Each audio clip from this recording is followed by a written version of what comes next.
chaotic, and it has changed my life. I'm a fan of his ever since. I love this collection. Of his most legendary supermodels and more. The four queens of the runway. Fashion, New York Fashion Week is right around the corner. Librarian tonight, and that's because I came to read a bitch. Jaja's Atelier, bitch. Welcome back, guys. Of course, it's your girl Jaja. It's another new episode of Jaja's Atelier. I've been serving y'all like multiple times a week now. I'm really enjoying this. I'm really getting the hang of it. Today, we're gonna breeze through this episode because I have a client and it's really important. So I have to get to her within the next 20 minutes. So let's just jump straight into it. So the queen, first of all, huge congratulations to Beyonce. She became the first woman in music history to have a #1 single debut at #1 on not only the R&B charts, but also the country music chart, much to country music's chagrin. Not all of country music, but y'all know who y'all are. A couple of days ago, well, no, last night actually, you guys know Beyonce has a new hair care line coming out called Sacred. The name is the last two letters. Oh, I'm fumbling tonight. The last two letters of her first name, mixed with red to, I guess, say sacred, I guess, which I thought the name was cute. I like the name. She hosted an all-white party. I'm not sure where. I believe it was in New York. I'm not sure. She looked absolutely stunning. And might I add, this is the most personal I've seen Beyonce get, like, with a group of people who are not only, you know, influencers and reporters, but also fans, from what I'm hearing. I haven't seen her get this personal in a long time, and it seems as if Beyonce is hearing a lot of what the people are saying, that, you know, her past business ventures outside of music haven't done as well as her music career, and that a part of that is because she's not as personable as she used to be.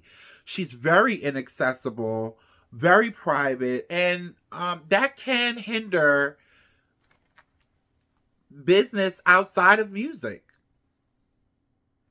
So I think if this is proof that Beyonce watches the news, the blogs, and she hears what everybody says, and she's trying to pivot and change the trajectory. The hair care line is in honor of her mother. If you guys didn't know, Miss Tina Knowles used to own a hair salon that Beyonce, Kelly, Michelle, Latavia, well, not Michelle, but the original members of Destiny's Child, they used to put on performances there. And, you know, there's a whole lot of history between the girls of Destiny's Child, their mom, and just hair care and, you know, owning a salon and all of that. So I thought the synergy was pretty perfect. I think hair care is something that Beyonce and her mom could definitely turn into a very lucrative business if, you know, put out right. I heard a lot of people online saying Beyonce, they didn't want hair care. They wanted a wig line from you. And honey, I would go broke for that wig line because her wigs be laid. And I don't think she's using lace. Catch this tea now. I don't think Beyonce wears lace wigs. I think she wears silicone. Because those wigs just look too fucking natural. And there's no way that they're clip-ins. I would be here for a Beyonce wig line. And listen, maybe the hair care line is just the start. At the party, it's just only the core excuse me, it's only the core items that she's launching right now, like shampoos, conditioners, oils, and things like that. She hasn't released anything else yet. It's just the core products right now. And I don't know how many there are. I haven't, between London ending and Milan beginning and me trying to get my own looks together and everybody else's looks together, honey, and working a 9 to 5 and trying to renovate a home, honey, my mind is like, I'm like this. Look at my jacket. Anyway, I still look fabulous. Eat me. Anyway, so I just thought you know what? Beyonce can do no wrong. I think that maybe if she opens up a little bit more, however, I do think her business endeavors outside of music will do a lot better. I miss the old Beyonce, the Beyonce that used to do interviews. I remember when she was, 2 albums in with Destiny's Child, and I had signed up. I'm about to show my age now. I'm really old, y'all. I signed up on their AOL dial-up AOL fan club, and she was talking about how she loves chicken, and I think Beyonce. Listen, it's coming to a time where the talent isn't enough anymore, Beyonce. People want to know what you're doing. They want to know what you and the kids are doing. They want to know what you eat. They want to know where you go. And you don't have to give everything, but to give nothing, even with the movie, with the Renaissance movie, I did finally get a chance to go and see it. I loved every minute of it, but there's still like a wall up, it seems. You know what I mean? So, listen, she looked beautiful at the party. She had hair models. If you could see here in this video, she looked absolutely stunning. She was dripping in diamonds. Of course, she was wearing designer. She was wearing this beautiful Pablo Garan look straight off the spring 2024 runway. And you know what?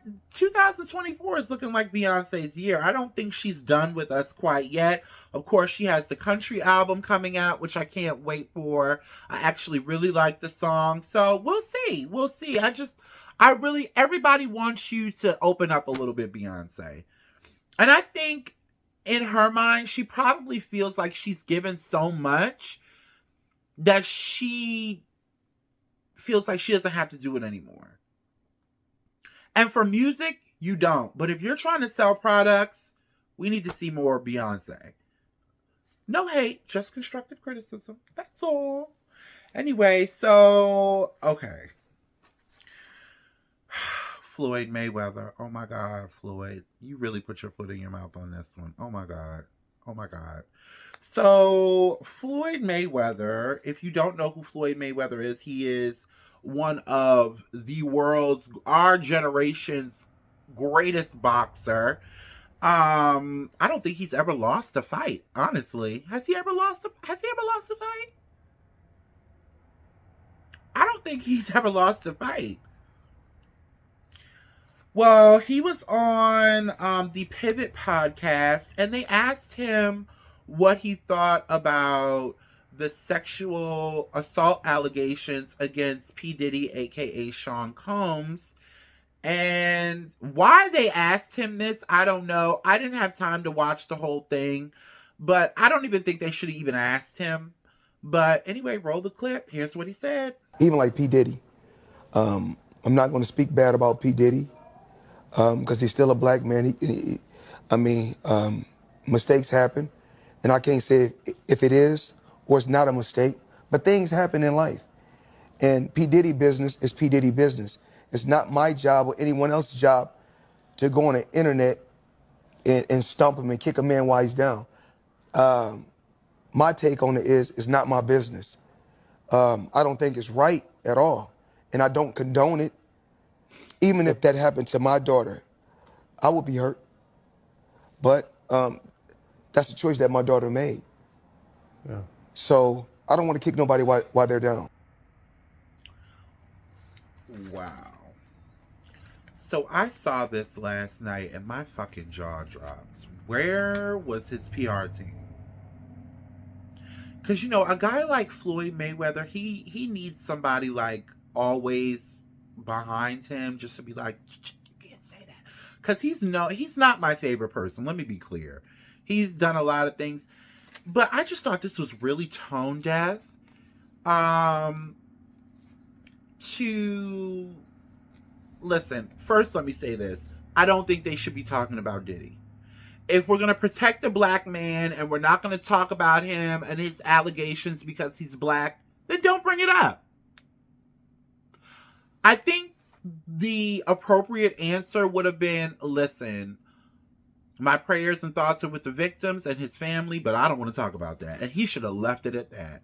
Because now, which I don't believe in cancel culture anymore. I really don't.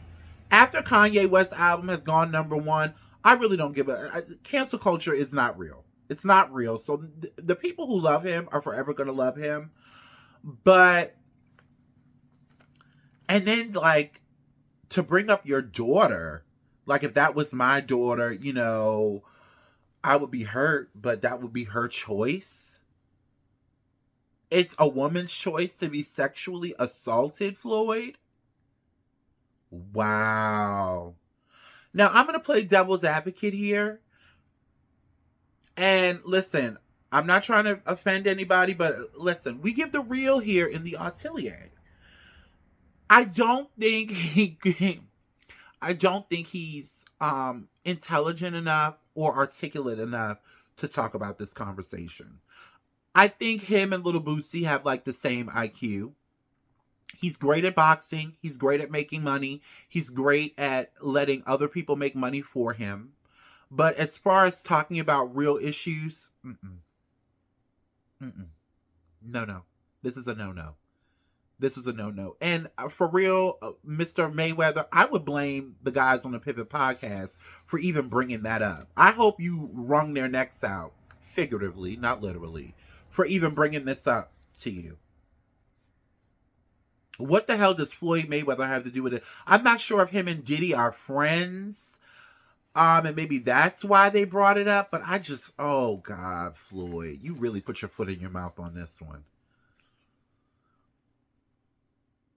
In his defense, again, I don't think he's mentally equipped to really have these in-depth conversations respectfully.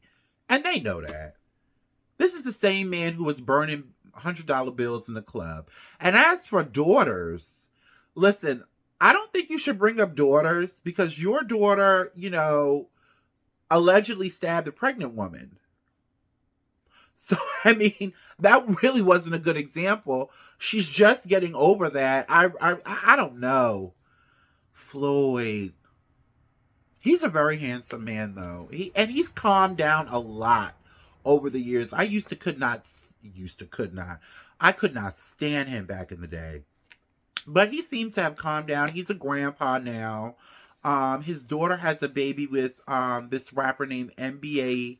Is it NBA Youngboy? Is that the right one? Who is completely off of his rocker. You know. Oh, God, Floyd. You were staying out of the media. I hadn't heard anything about you. You have been doing really good. I see clips of him with his grandson. He's loving being a young grandfather. Just stick to that and making money and bragging about all the money you make and making all of us hardworking people feel bad. Don't talk about politics. And please, for the love of God, don't talk about anybody else's sexual assault case. Okay? Okay, guys, I told you it was going to be a quick episode, so let's get into London Fashion Week just wrapped. I'm in the middle. It's the first day of Milan. It's Wednesday. Listen, I've seen some great shows, but Glenn Martins and Diesel have got my heart. They're definitely going to be a collection and show that I talk about in the next episode after Milan wraps. But let's get into London. So I only had 4 favorite shows. I had a hard time picking them. I love so many of the shows, but I picked 4. So my first show is Richard Quinn.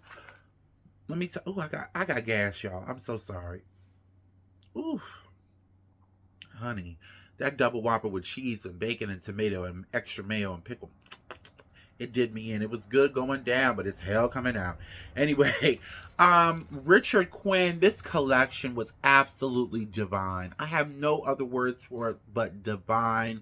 It was his stuff is so classical, but with a nuanced edge and twist. It's always something edgy yet classic about Richard Quinn. And I'm not talking about like 90s mob wife nostalgia and all of that. I'm talking about like way back, like Victorian times.